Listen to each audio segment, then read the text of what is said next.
Some folks think a house is built with timber and nails, but those are only the bones. A home is made slower, with bread set near a cold hand, with coffee poured before pride can refuse it, with floors swept by someone who has not yet been promised a place to stay. Out on a Kansas frontier, a ranch could look whole from the road and still be starving inside. And sometimes the person who saves it does not arrive with money, beauty, or fine talk, but with flour on her sleeves and the courage to stay when staying costs something. The north wind came hard across Chase County that January afternoon, driving dust and old snow along the ruts of the road until the whole prairie looked rubbed raw. Olive Hawthorne held her cracked carpetbag in one hand and a blue enamel coffee pot in the other, because it was the only thing her mother had left her that had not been sold. The Crawford place stood at the end of a sagging fence line, its gate tied shut with baling wire, its barn door hanging crooked, its porch gray as old bone. A stack of split wood leaned beside the house, wet from sleet. Two hens scratched under the wagon as if they had forgotten what grain was. Somewhere behind the barn, a horse coughed low and tired. Ezra Crawford stood in the open doorway with one hand braced against the frame. His shirt sleeves rolled though the air was bitter. He looked thinner than a rancher ought to look, with dark stubble on his jaw and a strip of cloth tied around his left wrist where blood had dried through. He looked at Olive, then at the coffee pot, then past her at the empty road. "Can you cook for two?" he asked. Olive's fingers tightened around the handle of her carpetbag. "I can cook for more than that," she said, "but two will do." Behind him, the house smelled of cold ashes, damp wool, and something burned to the bottom of a pan. A plate sat on the table with two hard biscuits, broken open and left uneaten. Beside it lay a bank notice weighted down by a dull carving knife. Ezra saw her look at it and stepped halfway in front of the table. "I didn't ask for a bookkeeper." "No," Olive said softly. "You asked for a cook." Before we go deeper into Olive and Ezra's story, tell me where you're watching from. If this quiet frontier tale touches your heart, like it, share it with someone who loves old-fashioned romance, and subscribe so you can come back to the porch for the next one. Ezra took the carpetbag from her before she could protest, not kindly exactly, but because the wind nearly pulled it from her hand. His fingers brushed hers, rough and cold. He carried it inside and set it by the wall, as though uncertain whether she was staying an hour or a lifetime. The kitchen was a narrow room at the back of the house, with a black iron stove gone nearly dead, a water pail crusted with ice at the rim, and dishes stacked so high they looked ashamed of themselves. Flour had spilled across the worktable and been wiped with a sleeve instead of a cloth. A coffee cup held 3 bent nails. The window above the sink was patched at one corner with paper from an old seed catalog. Olive took it all in without speaking. Ezra leaned against the doorjamb, watching her in a manner that said he expected either complaint or pity, and had use for neither. "There's beans," he said. "Some salt pork, cornmeal. Coffee if you don't mind it bitter. I mind a coal stove more." He looked down, almost embarrassed. "Wood's damp, John. Then I'll split kindling. I didn't hire you to chop wood." "You didn't hire me yet." His mouth tightened. That was the first thing she learned about Ezra Crawford. Pride sat in him like a stone in a boot. It hurt him, but he would rather limp than take it out. Olive removed her bonnet and hung it on the back of a chair. Her hair, brown with copper in it when the light caught, had been pinned in haste that morning. Strands had come loose from the wand. She pushed them back with the heel of her hand and took off her coat. Ezra noticed the thinness of the sleeves beneath it. He noticed, too, the red marks around her wrists where cuffs had been scrubbed and mended too many times. "You come from the Granger farm?" he asked. "Not anymore." He waited. She did not help him. Outside, the wind struck the house and made the loose window paper flutter. At last Ezra said, "Mrs. Lark at the Mercantile told me you might take work. Mrs. Lark tells many things. She said you were respectable. Olive gave a faint, humorless breath. That depends who is standing beside her. He studied her face then, and she felt the old heat of shame rise along her neck. It had followed her from town to town since her father's farm was lost, and her brother Silas drank through the last of their seed money. People did not need the whole truth. They took one torn hem, one unpaid account, one brother seen sleeping behind a livery, and made a woman's name out of it. I need meals, Ezra said. Laundry some, cleaning if you can bear it. I'll pay wages once the spring calves sell. That is not pay, it's the truth. Olive turned toward the stove. Truth is a start. She found dry shavings in a box behind the stove, likely saved from some better time when someone had remembered such things. She knelt, laid them carefully, and coaxed the fire from one blue-edged coal hiding in the ash. Ezra watched in silence as she breathed life into it, patient and steady, shielding the first flame with her hand, as if it were a frightened child. Soon the stove ticked with warmth. Olive carried the ice-rimmed pail to the sink, broke the top with the handle of a spoon, and set water to heat. She scraped the burned pan. She washed the cups. She found the beans and salt pork, and cut the meat thin so its flavor would seem larger than it was. Ezra said nothing, but after a while he went outside. Through the window she saw him cross the yard to the barn, shoulders bent against the wind, one hand held close to his ribs. When he returned, he carried an armload of wood that had been split finer than the stack outside. You found dry pieces, she said. In the barn loft. He set them down, then seemed uncertain what to do with himself in his own kitchen. Sit, Olive said. His head came up. There's blood on your sleeve. It's nothing. Then it won't take long. For a moment she thought he would refuse. Then he sat at the table, slow as an old man, though he could not have been more than 35. Olive brought warm water and unwrapped a cloth at his wrist. The cut beneath was not deep, but angry and dirty. Fence wire? She asked. Gate in. That gate needs more than wire. So does most everything. He said it flatly, not as complaint but as inventory. Olive cleaned the wound. Ezra looked at the wall instead of her face. On a nail by the stove hung a woman's apron, faded yellow, with one pocket torn loose. Olive had seen the graveyard before she came up the road. 2 stones under a cedar, one old, one only a few years settled. She did not ask. When she tied the clean strip around his wrist, Ezra flexed his fingers. You've done bandages before. My father cut himself on every tool God made. My mother said he bled more than he harvested. Your folks gone? Oh yes, I'm sorry. It was said so plainly that Olive felt the words more than if he had softened them. She turned back to the stove. Beans will take time. Coffee wine. Ezra looked at the blue enamel pot. That yours? My mother's. It's a fine pot. It leaks if you fill it too high. Most fine things do, she almost smiled, but caught herself. They drank coffee at the rough table while the room began to smell of pork and simmering beans. Ezra held his cup in both hands. Olive noticed he did not drink quickly, though he looked hungry enough to chew the cup. There were men who ate before anyone else could sit. Ezra waited until she lifted her own cup. That was the second thing she learned about him.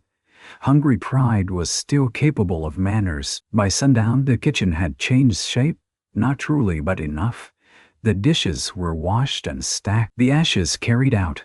A clean rag lay folded near the stove. The beans were soft, the cornbread browned, and the table cleared of nails, bank paper, and old crumbs. Ezra brought 2 plates from a cupboard, as if he had forgotten where they were kept. Olive served him first, because he was the one who had gone too long without a proper meal. He looked at the plate. Cornbread, beans, salt pork, nothing rich, nothing fine. Yet his throat moved before he picked up the fork. Been a while? She asked without looking at him. A while. He ate slowly at first, then with the shame of a man trying not to show hunger. Olive kept her eyes on her own plate and let him have that dignity. When he finished, he set the fork down carefully. That was good. It was plain, can save a man." Something in his voice made the kitchen go quieter than before. After supper, Ezra showed her the small room off the back hall. It had a narrow bed, a cracked washstand, and a quilt folded at the foot. Dust lay on the window sill. The room smelled closed, but not unkind. "My sister used it when she came after Ruth died," he said. "She didn't stay." Olive stood in the doorway. "Ruth was your wife?" He nodded once. "I won't touch anything that was hers unless you say." Ezra looked toward the yellow apron in the kitchen. "Most of it's already gone," but she could hear what he did not say. The important things never left, even when drawers were emptied. That night, Olive lay under the quilt with her mother's coffee pot on the floor beside the bed. The wind worried the eaves. Somewhere in the wall, a mouse scratched. She kept her hands forward beneath her chin and stared into the dark. She had left the Granger farm before dawn with Mrs. Granger's voice still ringing behind her. "A woman with a drunkard brother brings trouble in both shoes." Olive had wanted to answer. She had wanted to say she had worked that farm from frost to sundown, had cooked for 8 hired hands, had nursed Mrs. Granger's baby through fever, had taken less pay than promised because she had nowhere else to go. But words cost strength, and she had needed hers for walking. Now she was in Ezra Crawford's back room, listening to a house that sounded like it had forgotten laughter. She did not know whether she had found refuge or only another place to be useful until she was worn through. In the kitchen, a chair scraped. She heard Ezra cough, then the soft clink of a cup being set down. He was still awake. So was she. Morning came pale and hard. Olive rose before full light, tied on her dress, and found the kitchen cold again, but not dead. She built the fire faster this time. She mixed cornmeal, flour, and water, added a little salt, and made flat cakes on the stove. She found coffee in a tin behind the molasses and measured it carefully. By the time Ezra entered, his hair damp from the pump, his face shaved but nicked near the jaw, breakfast was on the table. He stopped as though the sight had caught him by the chest. "You needn't rise so early," he said. "The stove disagrees." He sat. Outside the window, dawn showed the yard plainly. It was worse in honest light. A rail fence down near the corral, harness stiff with neglect. Laundry frozen on a line from some day no one had brought it in.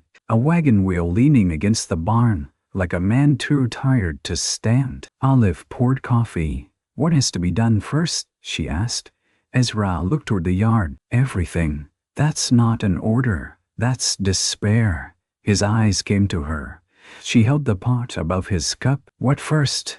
He let out a breath through his nose. "Water for the horses, then hens. Then I ride the south fence, and here, the house is part of the ranch." No one had said that to him in a long while. She could tell by the way he looked away. "Laundry, I suppose. Pantry count. Kitchen roof leaks when rain comes from the west. Garden, dead. It's January. It's January." It was dead in August, too. Alive filled his cup. Then by spring it won't be. He almost smiled, but it failed halfway. "You speak like spring has signed a contract." "No, I speak like winter is not the only season that knows where we live." He looked at her then longer than before. Not warm, not yet, but listening. The days settled into work.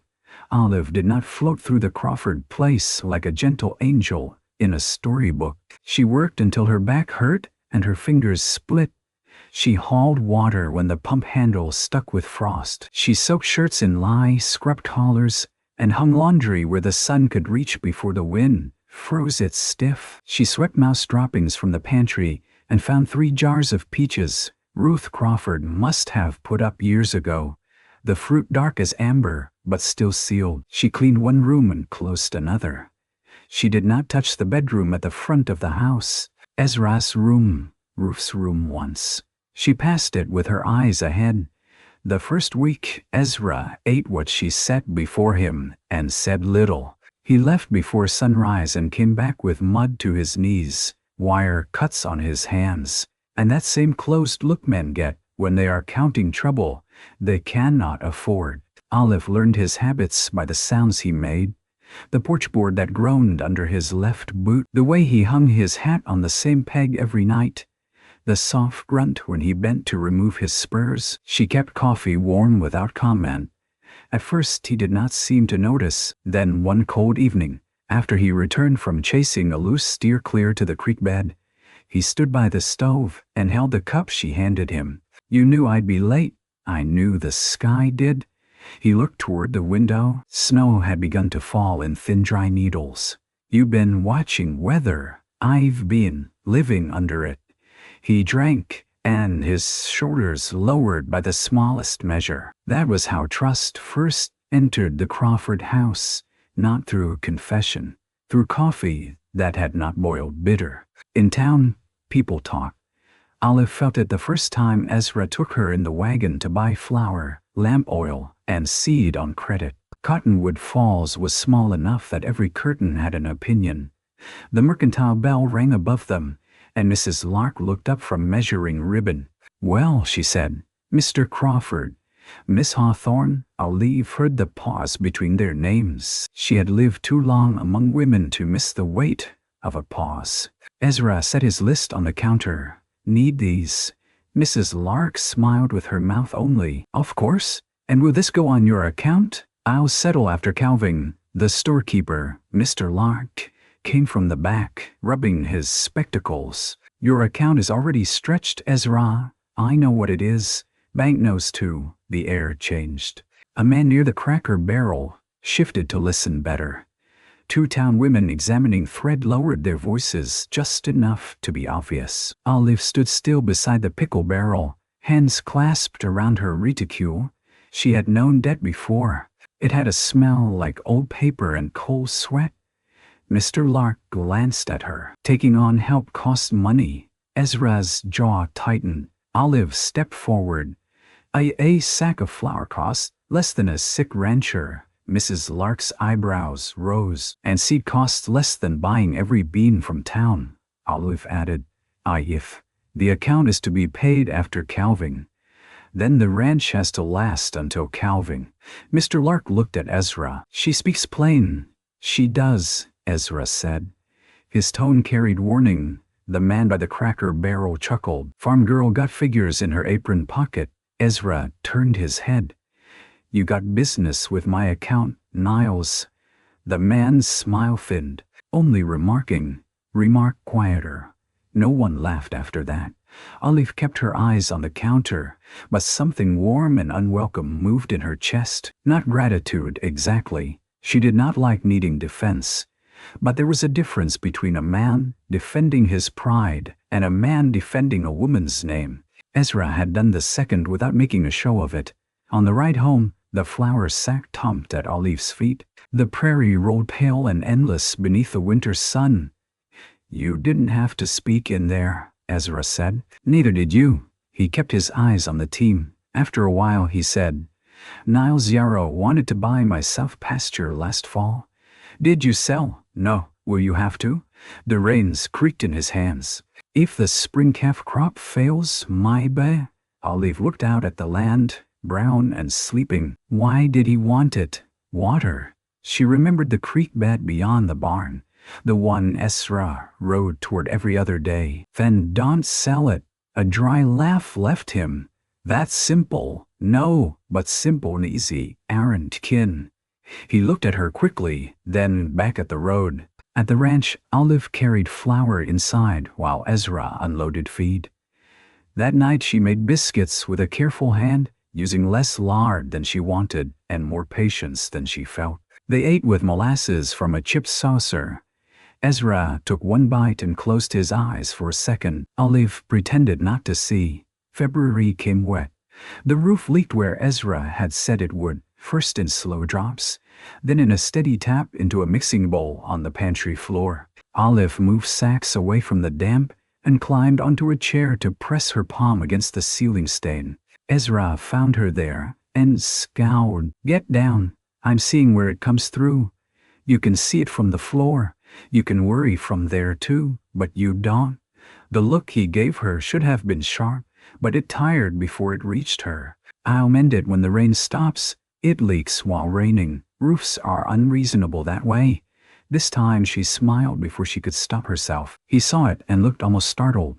2 days later, the sky cleared. Ezra climbed onto the roof with patched tin and tar while Olive stood below passing up tools. The wind tugged at her shawl. Chickens fussed near the steps. The yard smelled of wet earth and manure, and the first faint rot of winter loosening its grip. "Hand me the hammer," Ezra called. Olive lifted it. Their fingers touched around the handle. He held a moment longer than needed. Not enough for impropriety. Enough for both to know it. Then a shout came from the road. A boy of perhaps 12 came running, boots splashing mud, cap nearly falling off. His name was Caleb Pike, from the neighboring place 2 miles east. Olive had met him once when he brought news of a stray cow. He was all elbows and fear. "Mr. Crawford, Pa says come if you can. Our mare's folding wrong." Ezra was down the ladder before Olive could move. "Which mare, Bess?" "She's been laboring since dawn." Ezra grabbed his coat from the porch rail, then swayed once, barely. Olive saw it. The boy did not. "You ate breakfast?" she asked. Ezra frowned. "This ain't the time."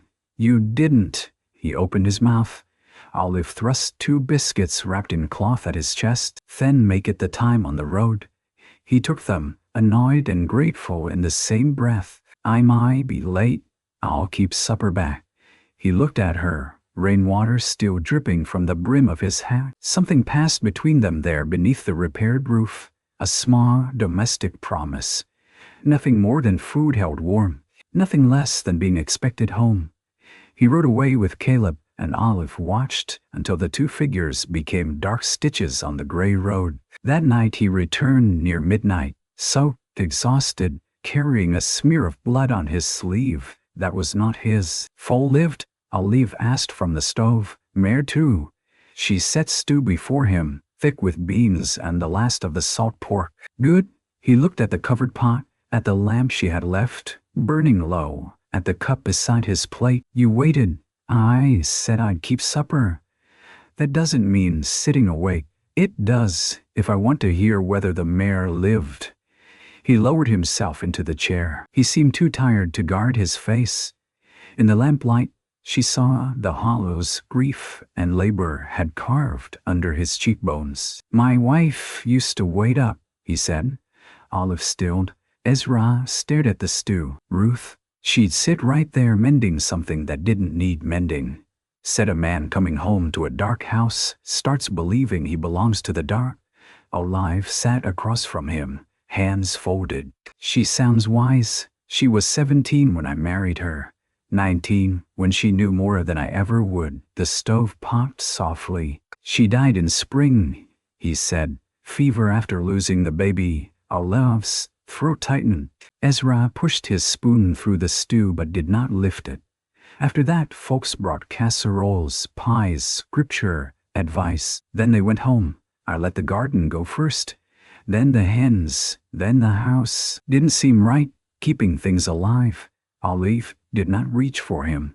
She did not fill the silence with comfort too small for the wound. At last she said, "You kept the ranch." He gave a quiet, bitter sound. "Barely. Barely is not nothing."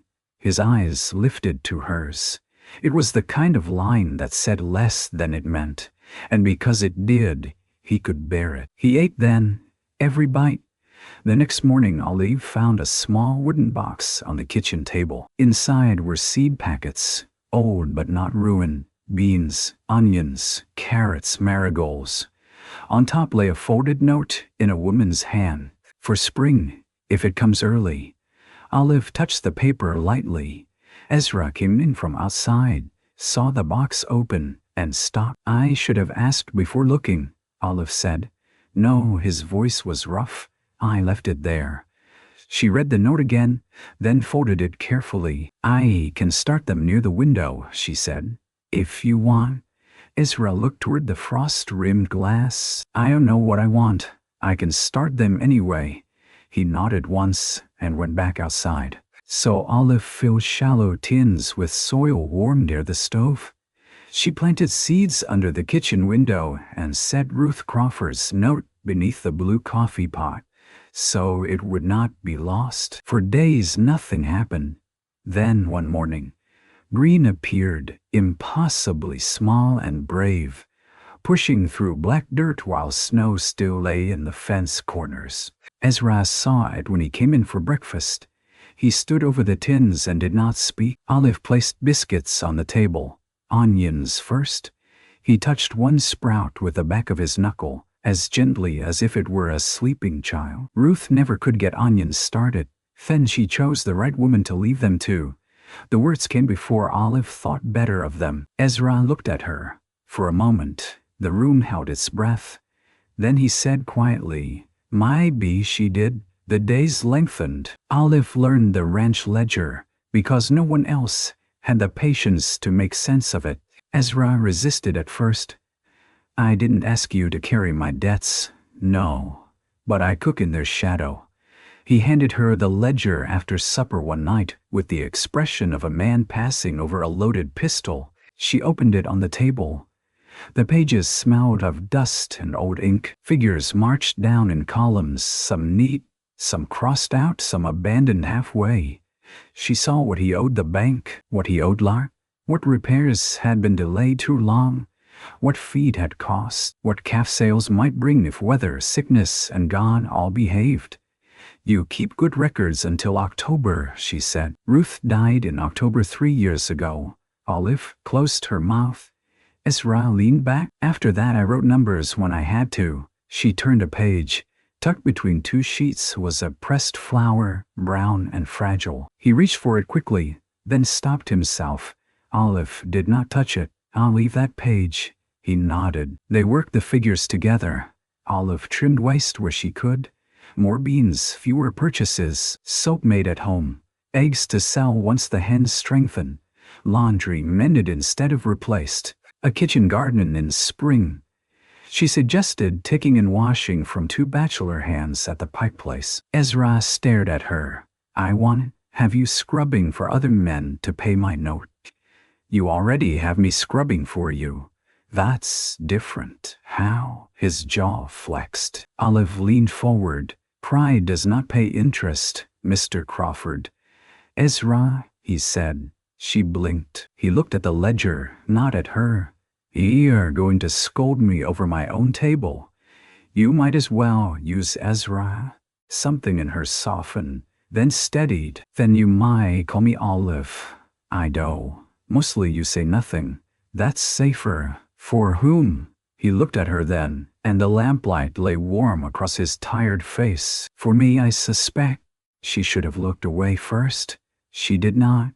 In March, trouble rode in on a black horse. Niles Yarrow came up the road wearing a fine wool coat, too clean for honest ranch work. He was broad in the shoulders, handsome in the polished way of men who looked often into glass. Ezra was in the barn setting a splint on a calf's weak leg. Olive was at the pump rinsing sheets when Yarrow tipped his hat. "Miss Hawthorne." She kept working the pump handle. "Mr. Yarrow, cold day for washing, dirty sheets. Don't wait for sun." He smiled. "I admire industry." Olive wrung water from the sheet and did not answer. Yarrow dismounted without invitation. "Crawford around?"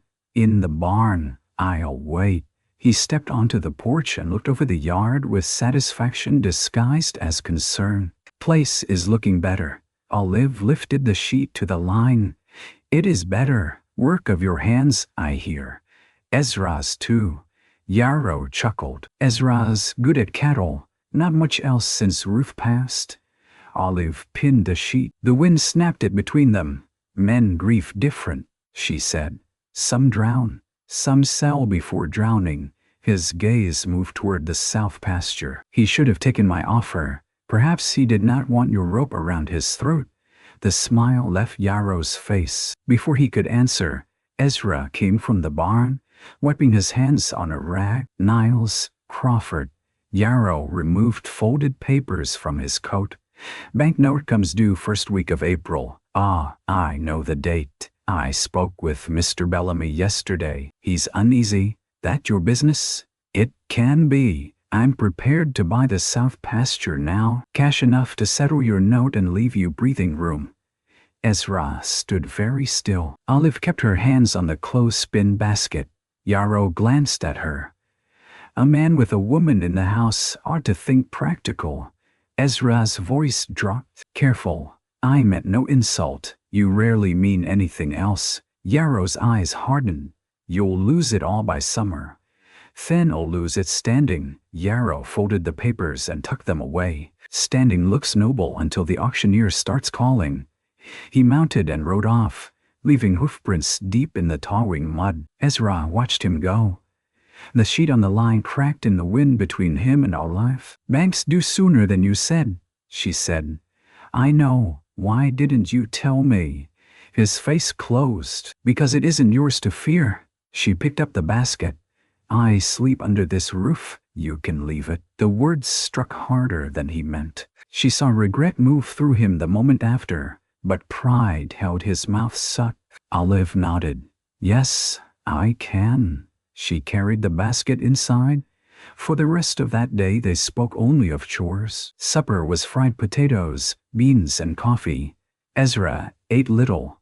Olive washed dishes with more force than needed. The blue coffee pot sat between them on the stove, steaming like a third person who knew better than to speak. That night, Olive packed her carpet bag, not all the way, just enough to tell herself she could. She folded 2 dresses, her mother's Bible, 3 handkerchiefs, and the money Ezra had paid her in small amounts whenever he could spare it.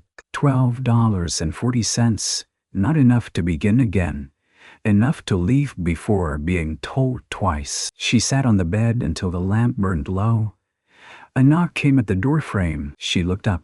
Ezra stood there holding his hat in both hands. He had not stepped over the threshold. I was wrong, he said. Olive waited. He swallowed. You asked why I didn't tell you. Truth is, I liked having one person at this table who didn't look at me like a failing man. Her anger loosened, though she held it carefully. I have never looked at you that way. I know. His voice was low. That's why I should have told you. She looked at the half-packed bag. He saw. His hands tightened around the hat brim. I won't stop you if you go, he said. The old wound in Olive stirred, ready with its bitter answer. No one ever did. Ezra stepped back from the doorway. Then, as if remembering something stronger than fear, he set his hat on the floor and took one step forward. Stay, he said. One word, no speech, no claim, no promise he could not yet afford. Just stay, said like a man putting down his last coin. Olive looked at him for a long time. Not as a charity, she said. No, not as a servant you can dismiss when ashamed. Pain crossed his face. No, she rose, picked up the folded dresses, and set them back in the drawer. Then tomorrow we go to the bank. Ezra looked as if she had suggested robbing it. Yes, Olive. I can cook for 2, she said. I can also count for 2. The next morning, they rode to town in a wind sharp with the smell of tar. Olive wore her best brown dress and the shawl she had mended with thread taken from the hem. Ezra wore his dark coat brushed clean. Neither spoke much on the road. At the bank, Mr. Bellamy received them behind a desk polished so bright it seemed an accusation. He was a narrow man with a beard trimmed like a hedge and fingers soft as dough. Mr. Crawford, he said. Miss Hawthorne, again that pause. Ezra remained standing. Olive sat without being invited. After a heartbeat, Ezra sat too. Mr. Bellamy adjusted his spectacles. I assume this concerns the note. It does, Ezra said. The bank cannot extend indefinitely. We're not asking indefinitely, Olive said. Bellamy looked at her as one might look at a hen that had spoken Latin. I beg your pardon. Olive opened a ledger she had carried in her lap. The ranch has 26 bred cows expected to calve, 8 yearlings, 2 milk cows, and 4 horses, one of which is fit for sale but should be sold unless necessary. Feed costs have dropped since the south lot was open. Egg sales will begin by the end of March. Garden produce will reduce household purchases by May. Bellamy blinked. Ezra looked at the ledger as if it had grown wings. Olive turned a page. Mr. Crawford can pay $20 now, 15 more, after selling the extra saddle and the broken wagon iron. By May, he can pay against the note from calf sales if the bank extends 60 days. Bellamy leaned back. And if weather turns, then weather turns on every ranch in this county. Yet you're not pressing Niles Yarrow half so hard. The banker's face cooled. Mr. Yarrow's finances are not your concern. Nor should Mr. Yarrow know this note's weakness before we speak it aloud. Silence. Ezra turned slowly toward Bellamy. The banker's gaze flicked away. Olive closed the ledger. We are not asking mercy. We are offering a payment plan that keeps productive land productive. Force a sale, and you might get your money. Extend, and you likely get more of it. Bellamy drummed his fingers. You speak boldly for an employee. Ezra's chair scraped back. She speaks for me, he said.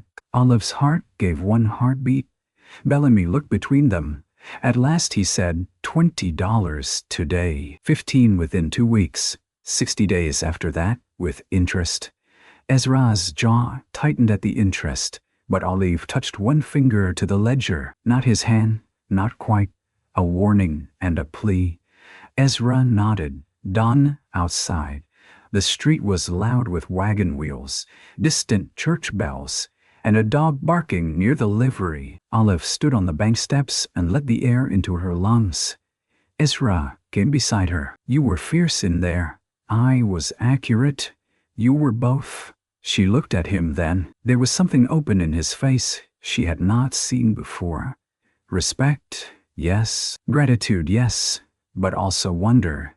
As if she had not merely helped him keep land, but had shown him a door in a wall. He thought solid. You should have told me you could do figures like that, he said. You should have asked. His mouth curved slightly. I asked if you could cook, and I answered, on the ride home.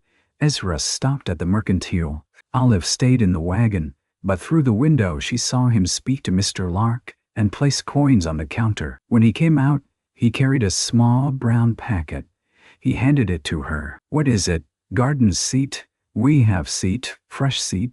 She opened the packet enough to see lettuce, peas, radish, more onion, and one little envelope marked zinnias. Her fingers stilled over the flowers. Those don't feed anyone, he said, almost apologetic. No, Olive said, but they remind them they are not beasts. Ezra looked ahead, reins loose in his hands. Then plant them where you'll see them from the kitchen. By late March, the Crawford place no longer looked abandoned from the road.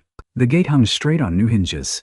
The worst of the south fence had been repaired with rails Ezra cut and hauled himself. Olive whitewashed the kitchen walls with lime until the room brightened even on cloudy days. She beat rugs over the porch rail, mended curtains from an old flour sack, and set the seed tins in a row where sunlight gathered. The hens began laying again. Not much, but enough.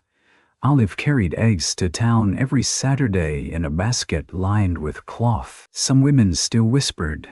Some bought eggs anyway. Money had a way of softening moral objection when breakfast was involved. Mrs. Lark one day held an egg up to the light. You've done well out there. Olive waited for the hook hidden in the compliment. Mrs. Lark lowered her voice. Folks say you and Ezra Crawford are living too familiar. There is nothing familiar about scrubbing a man's socks in January. A laugh escaped the younger woman beside the ribbon case. Mrs. Lark colored. I meant only that a woman's reputation is fragile. No, Olive said, taking her coins. A woman's reputation is handled roughly by people who call it fragile. She left before Mrs. Lark could answer. When she told Ezra that evening, he set his fork down. I'll speak to them. No, they've no right. They know that. It has never stopped anyone. He looked angry enough to ride back in the dark. Olive placed another biscuit on his plate. If I need you to fight a store full of women, I'll pack you a lunch first. The anger in him shifted, reluctantly, into something like amusement. Yes, ma'am. It was the first time he said it gently. April opened with rain and birth. Calves came in the mud, slick and shivering, bawling under gray skies. Ezra slept in pieces, sometimes in the barn, sometimes at the table with his arms folded and his head down. Olive brought coffee to the barn before dawn, her skirts pinned high, boots sinking in muck. She learned to rub a calf dry with burlap, to hold a lantern steady, to keep quiet when Ezra needed quiet, and speak sharp when exhaustion made him careless. One night, a cow named Molly went down hard near the lower pasture. The rain had turned to sleet. Ezra came pounding into the kitchen. Need towels, rope, lantern. Olive had them ready before he finished. They fought for that calf for 2 hours in weather that cut through wool.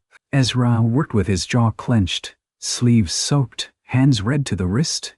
Olive held Molly's head and murmured nonsense to her, the same soft sounds she had once used for feverish children and frightened mares. When the calf finally slid free and lay too still in the mud, Ezra cursed under his breath. Olive dropped beside it, cleared its mouth, rubbed hard with sacking. Breathe, she whispered. Come on, little one. You did not come through all that for nothing.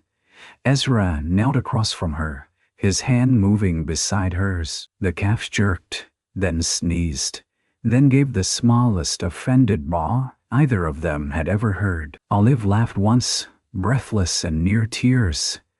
Ezra looked at her across that muddy, living creature, and something in his face broke open. He reached for her hand, only for a moment. Mud, blood, sleet, and warmth between their fingers. Then Molly shifted, and both of them went back to work.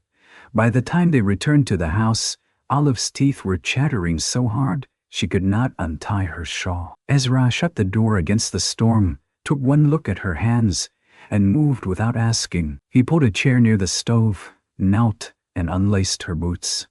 Ezra, your feet are near froze. I can do it. I know. He said it in a tone that made refusal unnecessary. He removed the boots, set them by the stove, and wrapped her feet in a dry blanket. Then he stood awkwardly, as if embarrassed by his own tenderness. I'll make coffee, he said. You'll ruin it, likely. She watched him measure grounds into the blue enamel pot. Too much, then pause and pour some back. Not ruin then, while coffee boiled. He took Ruth's yellow apron from the nail. He held it a long while, then he folded it carefully and placed it in the drawer beside the seat note. Olive said nothing. The next morning, her own apron hung on that nail. She did not ask who had put it there. Toward the middle of April, Silas Hawthorne appeared. Olive had just set bread to rise when she heard a wagon stop outside. She wiped her hands and stepped to the porch. Her brother stood by a borrowed mule, hat crushed in his hands, beard untrimmed, eyes carrying the old mix of charm and ruin. Olive, he said. The sound of her name in his mouth pulled years from her like thread. Silas, he smiled weakly. You look well. You look cold. I've been colder.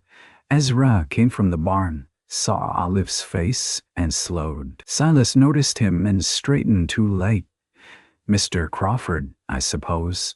I'm Silas Hawthorne. Ezra gave a short nod. You're Olive's brother. That I am? Silas tried to smile again. Family's family. Olive knew that tone. It had asked for coins, forgiveness, shelter, lies, and one more chance until all those things were thin. What do you need? She asked. His smile faltered. Could we talk inside? No, the word came from Ezra. Olive looked at him. Ezra's eyes remained on Silas. Not unless Olive says. Silas flushed. I'm not here to cause trouble. Then speak plain in the yard. Olive sat. Silas twisted his hat. I owe a little money. How little? $28. Olive closed her eyes, briefly. Ezra's face hardened. Silas hurried on. A man in Emporia says hell have me jailed. I thought maybe. No, Olive said. Olive, please. You know I'd not ask if You have asked every time. His mouth opened, wounded. The sight hurt her, which angered her more. I have $12, she said. Saved wages. I will give you 5 for food and a place to sleep one night. Not for drink, not for cards. Food. Silas looked past her toward the house, the barn, the repaired gate. Seems you landed soft. Ezra stepped forward. Olive lifted a hand slightly. Ezra stopped. I landed working, she said. Silas' eyes sharpened with shame. And what are you here? Cook? Housekeeper? Something folks whisper about? The slap of those words left the yard silent. Ezra moved then, not fast, but with such purpose that Silas took a step back. You'll apologize, Ezra said. Silas swallowed. I didn't mean you'll apologize. Silas looked at Olaf. For a moment he was a boy again, standing beside her at their mother's grave with dirt on his knees. Then he looked away. I'm sorry, he muttered. Olive's throat ached. I'll get the money. Inside, her hands shook as she took coins from the small tin in her drawer. Ezra followed only as far as the kitchen doorway. You don't owe him, I know. But knowing did not cut blood ties clean. She gave Silas the coins and a sack with bread, cheese, and 2 boiled eggs. He would not meet her eyes. Go to Reverend Ames in town, she said. He'll find work if you're sober enough to take it. Silas gave a bitter little laugh. Still ordering me towards salvation? No, towards supper. He left with the mule, shoulders hunched. Olive stood by the gate long after he was gone. Ezra came beside her, not touching. My brother had a sickness for cards, he said. Lost his farm in Missouri. Died in a ditch outside Abilene. Olive looked at him. I hated him, Ezra said. Missed him too. A tear slipped down Olive's cheek before she could stop it. Ezra saw and looked away to give her privacy, though he stayed near enough that she did not feel alone. That evening, Olive punched down the bread dough harder than needed. Ezra came in carrying kindling, set it by the stove, and watched her. You saved $5, he said. I gave away 5. You fed a hungry man. Hell, be hungry again. Likely, she pressed her palms into the dough. I cannot save everyone. No, the dough sighed under her hands. After a long while, Ezra said, but you have saved this place more than once. She looked up. He held her gaze. I don't mean with money. The words were quiet. They stood between them like a lamp. Mai came green. The garden took hold. Pea vines climbed rush. Lettuce ruffled in neat rows. Onions stood like thin soldiers. The zinnias, stubborn and bright, pushed up near the kitchen window. Olive worked the soil in the mornings. Her sleeves rolled, sun warming the back of her neck. Ezra built a low fence around the garden to keep hens out. The one red hen named Queen Victoria found ways to offend it daily. The ranch began to breathe. Calves grew strong. 2 were sold early to cover the $15 due. Eggs brought steady coins. Olives, washing from the pike place, added small money that Ezra pretended not to count and always carried for her when it was heavy. At night, they sat on the porch sometimes after supper. Not close enough to share silence. Ezra told her about coming to Kansas with nothing but a horse, a bedroll, and a foolish confidence that land would make a man whole. Olive told him about her mother's hands, always smelling of coffee and lavender soap, and her father singing hymns off-key while mending harness. One evening, fireflies blinked over the yard. Ezra held the blue enamel pot in his hands, turning it slowly. Why keep this? He asked. If it leaks, Olive smiled faintly. Me mother said a thing does not have to be perfect to be faithful. Ezra's fingers stilled on the handle. She say that about people too? Mostly about my father? He gave a soft laugh. Then, quieter, he said. Ruth had a silver thimble. I keep it in the top drawer. Useless to me. Not useless. No. It reminds you her hands were here. He looked toward the dark kitchen window. For a long time that hurt too much, and now? He did not answer at once. Now, he said. The house sounds different. Olive looked at the yard, at the repaired gate, the straight laundry line, the garden fence, the barn door rehung, the windows clean enough to catch sunset. It is different. I didn't say the house was. She turned to him. Ezra was watching her, and all the words he was too careful to speak rested in his eyes. A wagon rattled on the road, breaking the moment. Both looked away, but afterward, the silence was not empty. It was full and shy and trembling with things not yet named. The banked deadline arrived with heat. Ezra rode into town with 2 calves sold, egg money, washing money. Olive had insisted be counted as household income, and a small roll of bills from selling the spare saddle. Olive went with him, wearing the brown dress again, now let out at one seam where better food had softened the sharpness of winter. At the bank, Mr. Bellamy counted the money twice. This is not the full amount, he said. It is the agreed payment, Olive replied. The extension covered 60 days, not forgiveness. Ezra leaned forward. And the rest comes after the main sale in June. Bellamy folded his hands. Circumstances have changed. Olive went still. The office door opened behind them. Niles Yarrow entered, hat in hand, face solemn, in a way that had practiced before mirrors. Ezra, he said. Miss Hawthorne. Ezra rose slowly. What is this? Bellamy cleared his throat. Mr. Yarrow has offered to purchase the note. You sold my debt? Not yet, but the bank must consider security. Yarrow looked almost regretful. I don't want to see you ruined, Crawford. Sell me the south pasture, pay the bank, keep your house. It's the sensible path. Olive saw it then. Not a business offer. A trap with a polite handle. The south pasture held water. Without it, the ranch would survive this year and starve the next. Ezra's hands curled at his sides. Bellamy said, without additional collateral or full payment by Friday, I see no alternative. Friday is 3 days, Olive said. Yes. Yarrow smiled gently. Pride is costly. So is keeping unnecessary help. Ezra took one step toward him, but Olive stood first. Mr. Yarrow, she said, voice calm enough to frighten herself. You have mistaken silence for ignorance every time we have met. His smile thinned. She turned to Bellamy. If the full payment is made Friday, the note remains with the bank. Bellamy hesitated. Yes, and the south pasture remains Mr. Crawford's? Yes, of course, if the debt is satisfied. Ezra stared at her. Olive, she closed the ledger. We will return Friday. Outside, Ezra caught her by the wagon before she could climb up. What are you thinking? I'm thinking 3 days is longer than no days. There isn't enough. There isn't enough.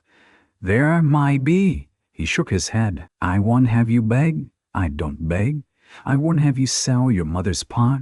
Her hand went to the wagon rail. He had seen too much. She looked away. It's copper under the enamel, worth something to the right buyer. No, it is mine, and the ranch is mine, and the ranch is mine. I won't save it by stripping you of what little past you have left. Anger flared in her, bright because it had grief under it. You think I want a pot more than a roof? I think you have given enough. No, she said. I think I finally found something worth giving to.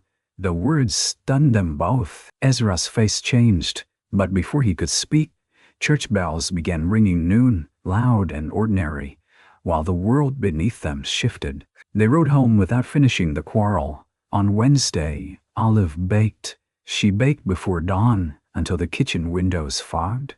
Bread, pies from the last jar of Ruth's peaches, molasses cakes, biscuits, and rolls brushed with the smallest bit of butter. Ezra came in from chores to find every surface covered. What is this? Food sells when pride doesn't. To you whom? Town. Ranch hands, church women who gossip but still eat pie, He looked at the rows of loaves. You can't bake enough to pay Bellamy. Not alone by noon. Caleb Pike arrived with his mother, Mrs. Pike, who carried 2 sacks of flour and a baby on one hip. Behind her came Reverend Ames with 3 jars of preserves. Then old Mr. T from the livery with smoked ham.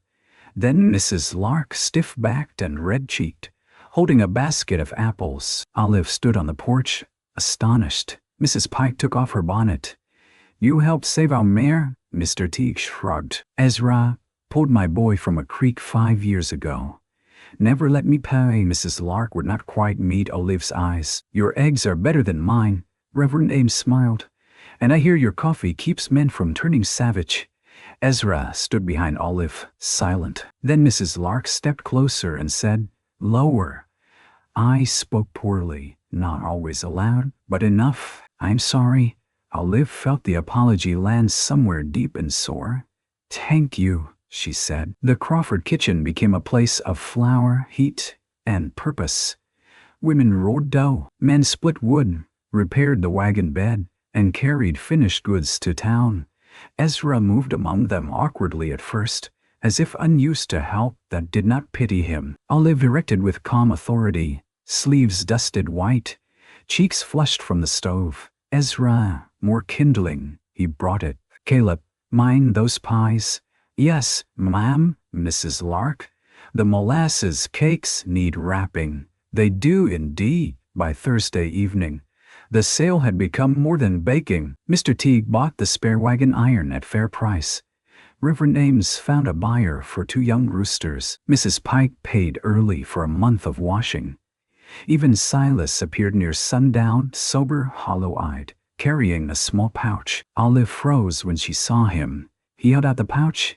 I found work unloading freight. It ain't much. Inside were $3 and her 5 coins. Cy ate the food, he said. Not the money. Olive's eyes filled. Silas looked past her to Ezra. I spoke ugly. You did, Ezra said. I'm sorry. This time the words stood straight. Olive took the pouch. Thank you. Silas nodded and backed away as though kindness might burn him if he stood too close. After everyone left, the kitchen looked like battle had passed through. Flour on the floor, bowls stacked, sticky spoons, the stove still hot. Money lay counted on the table in careful piles. Still short? Ezra stared at it. $21, he said. Olive sank into a chair, her whole body pulsed with exhaustion. We can sell the pot? No, we are not doing this again. No, he said. And there was something different in his voice now. He went to his bedroom. Olive heard a drawer open. A long silence. When he returned, he carried a small cloth bundle. He opened it on the table. A silver thimble, a gold wedding band, a little locket. Olive stood so quickly the chair scraped. Ezra, no, he did not look at her. Ruth's sister asked me for these after the funeral. I said no because they were all I had left that fit in my hand. You don't have to. Yes, he said softly. I don't. He touched the thimble. I kept her things because I thought grief meant holding tight. But Ruth loved this land. She loved the garden. She loved feeding whoever came hungry. If selling these keeps that alive, then I am not losing her. Olive covered her mouth with one hand. He lifted the wedding band, held it in his palm, and closed his fingers around it. Then he looked at Olive. I once sell your mother's pot, Ezra. That pot brought you here. Tears slipped down her face. He stepped closer, stopping just short of touching her. I didn't have fine words, he said. And I know you didn't come here asking for a broken ranch or a man still carrying ghosts. But if this place stands come spring, it will stand because you taught it how to live again. She shook her head, crying silently. We both did. He reached slowly, giving her time to refuse, and took her flour-dusted hand. Yes, he said. We did. On Friday the full payment was made. Bellamy counted it under the cold eye of Reverend Ames, who had come along without being asked. Niles Yarrow arrived too late to stop it. His face darkened when Bellamy stamped the receipt and slid it across the desk. Ezra took the paper. Olive exhaled for the first time all morning. Yarrow stood in the doorway. "You'll regret crossing me." Ezra folded the receipt and placed it inside his coat. "No, Niles. I regret not doing it sooner." Yarrow looked at Olive. "Girl, plain lady of the ranch won't change what you are."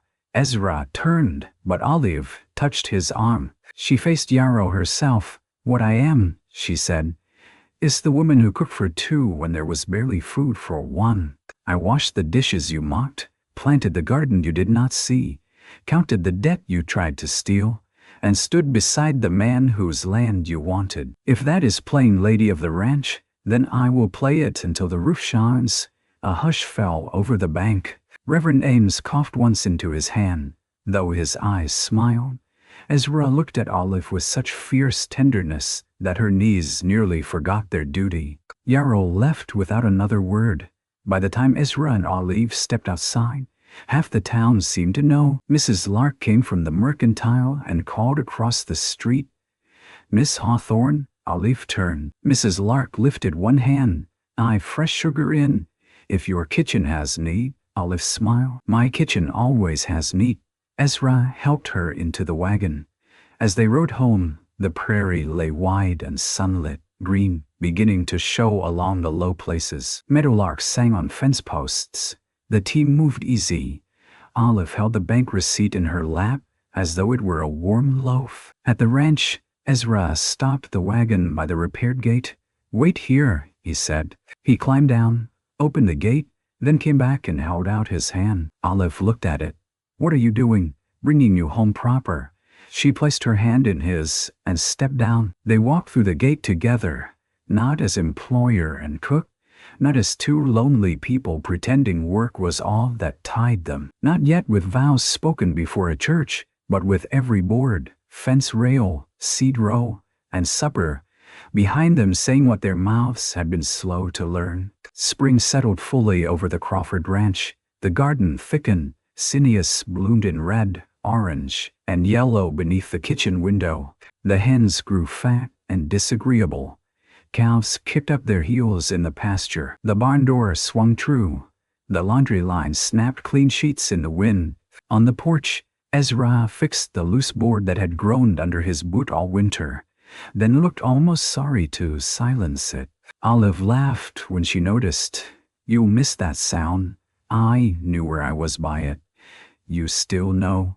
He looked at her, hammer in hand. "Yes, in June. They married under the cottonwood near the south pasture, because that was where the water ran and where the land had almost been lost." Olive wore a simple cream dress Mrs. Pike altered by lamplight. Mrs. Lark made a cake and cried more than she meant to. Silas stood at the back beside Reverend Ames, sober-shaved and thin as a fence rail but present. Ezra wore his dark coat despite the heat. When Reverend Ames asked for the ring, Ezra took out Ruth's old gold band. Olive's breath caught. He had not sold it after all. Later he told her Mr. Teague had bought the locket for his wife and paid more than it was worth, and Mrs. Lark had quietly bought the thimble with a promise that Olive might have it back someday if she wished. But the ring had stayed, not hidden, safe for blessing. It was part of a faithful marriage. Ezra said, "I thought it could bless another." Olive let him place it on her finger. It was a little loose, so Mrs. Pike tied a thread around it until it fit. That evening, after the guests had gone, and the yard lay scattered with flower petals, boot prints, and crumbs, Olive stood in the kitchen wearing the ring with thread around it and her apron over her wedding dress. Ezra came in carrying 2 empty plates. "You don't have to wash dishes on your wedding night," he said. She took the plates. "Dishes do not respect romance." He leaned against the table, watching her with that quiet look that no longer hid from itself. The stove was warm. Coffee waited in the blue enamel pot, filled below the leak line. Fresh bread cooled beneath a cloth. Curtains stirred at the open window. Outside, Caleb Pike's little sister had fallen asleep on the porch bench, too tired from cake to be carried home yet. Her small shoes lay on the floor, dusty and crossed.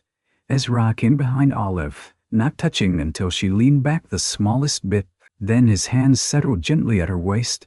"I asked if you could cook for two," he said. She looked around the kitchen, at the extra plates, the bread, the child asleep on the porch, the flowers in a jar, the ledger closed and paid down, the garden beyond the glass. "You did. I was thinking too small." Olive covered his hands with hers. "We had to start somewhere." Outside, the repaired gate stood open to the sunset. The south pasture shone green beyond it, water flashing in a low creek like a promise kept. The house no longer sounded hollow. It held the scrape of chairs, the tick of the stove, the breath of sleeping children after a wedding feast, the faint clink of cups waiting for morning. Years later, folks would say Olive Hawthorne saved Ezra Crawford's ranch by spring. And maybe that was true, but those who knew better understood it was not done all at once. It was done with coffee kept warm, with bread stretched thin, with figures written straight, with a garden planted before anyone trusted the weather, and with two lonely people learning to sit at the same table without fear. A ranch can be saved by money for a season. A home is saved by hands willing to return, day after day, until the empty rooms remember how to be filled.